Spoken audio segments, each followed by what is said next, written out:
Fandoms. A fandom is basically a bunch of fans of something that create a community, usually online. They all share a common interest and often do things like draw fan art, write fan fiction, and other things. Or, according to Urban Dictionary, it's a cult that will destroy your life. I can tell you from personal experience that the second definition is way more accurate.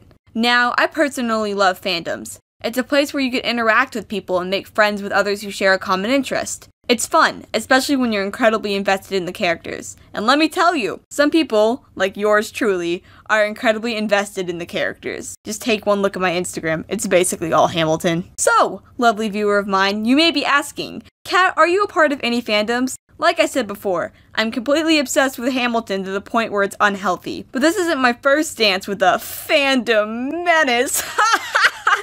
You get it? 'Cause I'm not funny. When I was 12, I got my first iPad. They were required for the school I was going to at the time, so my parents had to buy me one. This also happened to be at the same time where I was obsessed with warrior cats. And if you know anything about warrior cats, it perfectly fits the "a cult that will destroy your life" definition. Back in 2012-ish, warrior cats AMVs were incredibly popular, and let me just tell you, I was obsessed with a plethora of dramatic animated kitties free for my viewing pleasure. It was like my fantasies of the books came to life, and I loved it. I never made any, and I wasn't a big contributor to the fandom itself, but I made personal fan art of it all the time, oh god, what was wrong with me? It took me a while to get out of that fandom because 12-year-old me was practically in love with Scourge, who was basically the Shadow the Hedgehog of the series. Speaking of Shadow the Hedgehog, please don't mention the Sonic fandom. Please. But I did manage to get out of it, and for a while I wasn't a hardcore member of any of the fandoms. Until December of 2016.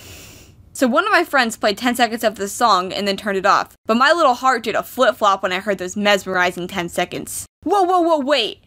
What song is that? It's Hamilton. It's a Broadway play. Go download the album. I became skeptical because I'm not really one who enjoys musicals, but if it was anything like those glorious 10 seconds, I'd give it a shot. Get it? Shot? I actually left it alone for like 3 months, and then one day during chemistry in December, I was going through my music, and I saw Hamilton sitting there, untouched. I thought to myself, why not? And clicked play. And thus began my terrible and unending obsession and attachment to all the Founding Fathers. But enough about the hottest Founding Father, let's get back on subject. Fandoms have this reputation online for being, well, but I personally think it's an unfair statement. People tend to characterize fandoms by the minority instead of the majority. For example, the Undertale fandom, I'm not personally a part of it, gets a bad rap for people shipping themselves with Sans, which go ahead if you want to, I really don't care. But everyone forgets about the amazing works of art and stories in the fandom people create. People let the weird minority of a fandom represent the entire thing, and totally forget about the insane talent the majority possesses. Like, how can you not love it? And don't get me started on those people who say fandoms ruin the source material because the source material literally has no control on how many times it will pop up in Rule 34. Don't act like it does. Judge it by itself, not by a bunch of fans' interpretations. Overall, I really do love fandoms. They give you a sense of community, and it's so fun to be able to mutually obsess over the same thing with somebody else. No matter what fandom you're a part of, have fun, and don't let people ruin it for you. You love it for a reason, and that reason makes you happy. Cherish that.